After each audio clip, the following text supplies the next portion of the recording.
Ice cream তো আমরা সবাই খেতে ভালোবাসি, তাই না? যদি সেটা কেশর পেস্তা আইসক্রিম হয় কেমন হয় বলো তো। দেখো আজকে যে রেসিপিটা তোমাদের সাথে আমি শেয়ার করছি, দোকানের থেকে বহু অংশে ভালো, একেবারে ডিলিশিয়াস একটা কেশর পেস্তা আইসক্রিমের রেসিপি। আর এই আইসক্রিমটা খাওয়ার পর দোকানের আইসক্রিম তোমরা খাওয়া ছেড়েই দেবে। এখানে দেখো আমি 1 কাপ মিল্ক নিয়ে নিয়েছি, 1/4 কাপ এখানে মিল্ক পাউডার নিয়ে নিয়েছি, আর কাস্টার্ড পাউডার আমি 1 টেবিল স্পুন নিয়ে নিচ্ছি। এখানে 1 টেবিল স্পুন কর্নফ্লাওয়ার দিয়ে দিলাম। সমস্ত কিছু ভালোভাবে আমি এখানে মিশিয়ে নিচ্ছি।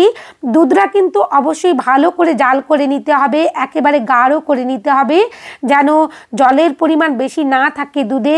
একেবারে গাঢ় একটা লিকুইড দুধ নিতে হবে।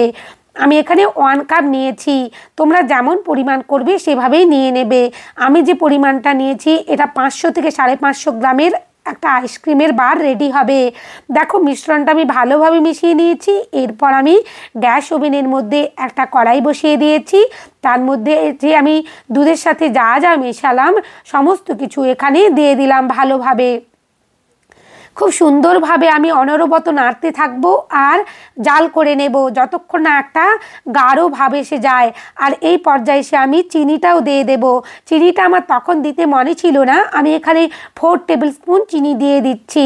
আমি আজ সমস্ত কিছু টেবিল স্পুন আর কাপের মাপেই লিখে দেব তোমাদেরকে ডেসক্রিপশন বক্সে, তোমরা সেটা দেখে পারফেক্টভাবে একটা আইসক্রিম বানাতে পারবে আশা করছি।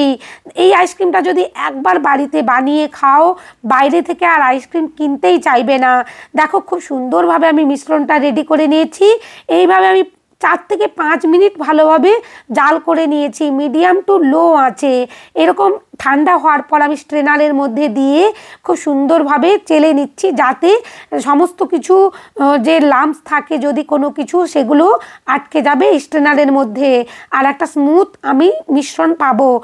এখন দেখো আমি এখানে 1 কাপ হুইপড ক্রিম নিয়ে নিয়েছি, একেবারে চিল্ড কিন্তু লিকুইড। আমি আগে থেকেই ফ্রিজার থেকে ফ্রিজে বের করে রেখেছিলাম 3 থেকে 4 ঘন্টা আগেই। খুব সুন্দরভাবে দেখো এটা লিকুইড ফর্মে চলে এসেছে আর একেবারে চিল্ড আছে, কিন্তু ঠান্ডা হতে হবে। আমি ভালো করে এটা হুইপ করে নেব, কিন্তু একেবারে যে আমরা কেক বানাই সেই রকমভাবে হুইপ করব না। হুইপ করব কতটা পরিমাণ সেটাও তোমাদের সাথে আমি দেখিয়ে দিচ্ছি। এটা আমি 2 থেকে 3 মিনিটের মতন হুইপ করেছিলাম।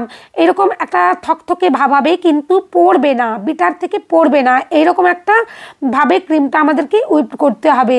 দেখো ধীরে ধীরে আমি তোমাদেরকে দেখিয়ে দিচ্ছি। বেশি হুইপ করলে কিন্তু আইসক্রিমটা জমাট বেঁধে যাবে আর শক্ত লাগবে, খেতে ভালো লাগবে না। দেখো এখানে কিন্তু ইলেকট্রিক বিটারের কাঁটা থেকে খুব একটা বেশি পড়ছে না গড়ি, আলতোভাবে দেখো কিভাবে পড়ছে, আর খুব সুন্দরভাবে হালকাভাবে বিট করেছি। এই পর্যায়ে এসে আমি 1/4 কাপ যে কনডেন্স মিল্ক সেটাই দিয়ে দিচ্ছি। কনডেন্স মিল্কটাও আমি রুম টেম্পারেচারেই নিয়েছি, সমস্ত কিছু রুম টেম্পারেচারে বের করে নিয়েছিলাম আগে। কনডেন্স মিল্কটাও খুব সুন্দরভাবে দেখো এখানে আমি বিট করে নিয়েছি কনডেন্স মিল্কটা ক্রিমের সাথে। এই পর্যায়ে দেখো আমি একেবারে রুম টেম্পারেচারে আসার পরেই কিন্তু মিশ্রণটা এই ক্রিমের মধ্যে দিচ্ছি। কখনোই কিন্তু গরম মিশ্রণ দিতে যেও না। এখানে ভ্যানিলা এসেন্সও আমি 2 থেকে 3 ড্রপ দিয়ে দিলাম। আর এখানে দেখো পেস্তা যে ক্রাশ হয় সেটাই আমি দিয়ে দিচ্ছি। এখানে নাটে ভরা একটা পেস্তা ক্রাশ, খুব সুন্দর খেতে হয় এই ক্রাশটা। আমি এখানে গ্রিন ফুড কালারও 2 ড্রপ দিয়ে দিয়েছি, আর দেখো পেস্তা ক্রাশটাও দিয়ে দিলাম। আর অবশ্যই কিন্তু গরম মিশ্রণ কখনোই দেবে না, আমি আবারও বলছি, গরম মিশ্রণ দেওয়ার ফলে এখানে ক্রিমটা কিন্তু মেল্ট হতে থাকবে, কখনোই কিন্তু পারফেক্ট একটা ব্যাটার রেডি করা যাবে না যেটা আমরা আইসক্রিমে ব্যবহার করব। দেখো এখানে আমার কোথাও মনে হচ্ছিল একটু গ্রিন কালারটা বেশি লাগবে, যেহেতু পেস্তার কালারটা গ্রিন কালারের হয়, তাই আমি আরও 3 থেকে 4 ড্রপ গ্রিন কালার দিয়ে দিয়েছি। আর উপর থেকে কয়েকটা পেস্তা আমি কুচো করে রেখেছিলাম সেগুলো দিয়ে দিলাম। খুব ভালোভাবে আমি মিশিয়ে নেব কালারটা ব্যাটারের সাথে, যেন এতটুকু এখানে সেখানে সাদা বা সবুজ এরকম না থাকে। খুব ভালোভাবে মেশানো হয়ে গেছে। এরপর আমি দেখো খুব ভালোভাবে তোমাদেরকে স্প্যাচুলা দিয়ে দেখিয়েও দিচ্ছি। একটু যেন মনে হচ্ছিল মিশতে অসুবিধে, স্প্যাচুলা দিয়ে সেটুকুও মিশিয়ে নিলাম আমি। এরপর ওজন করে আমি নেব। এটা যেহেতু আমার অর্ডারের ছিল, অর্ডারের আইসক্রিম ছিল, তাই আমাকে উনি বলেছিলেন 300 গ্রাম যেন হয় ওজন। তো আমি সেই অনুযায়ী দেখো এখানে একটা বাক্স নিয়ে নিয়েছি। এই ধরনের বক্সগুলো চকলেটও প্যাকিং করা যায় আর এই ধরনের আইসক্রিমগুলো করা যায়। খুব ভালোভাবে দেখো এখানে আমি আইসক্রিমটা ঢেলে নিচ্ছি।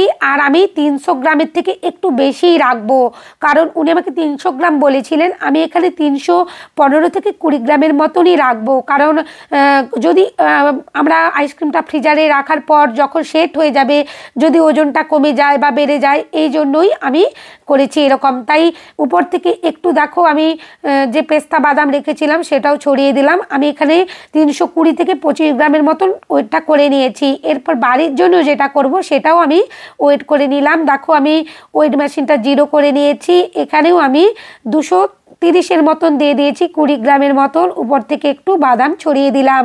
এরপর আমি চাপাটা লাগিয়ে দেব ভালো করে। আর ওভারনাইট আমি রেখে দেব অন্তত 8 থেকে 9 ঘন্টা, যদি হাতে সময় থাকে 10 থেকে 12 ঘন্টা ফ্রিজারের মধ্যে রাখবে, ফ্রিজের মধ্যে নয়।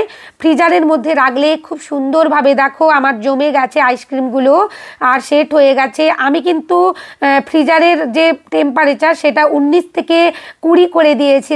খুব ভালোভাবেই আমার আইসক্রিমটা রেডি হয়ে গেছে। আমি একটা আইসক্রিম স্কুপার দিয়েও তোমাদের কাছে তুলে দেখিয়ে দিচ্ছি। খেতেও অসাধারণ হয়েছিল। চ্যানেলে নতুন বন্ধু হয়ে থাকলে চ্যানেলটা সাবস্ক্রাইব করে দিও। আমি তোমাদের জন্য এরকম নতুন নতুন রেসিপি আনতেই থাকবো। সবাই খুব ভালো থেকো। অনেক ধন্যবাদ তোমাদের ভিডিও দেখার জন্য।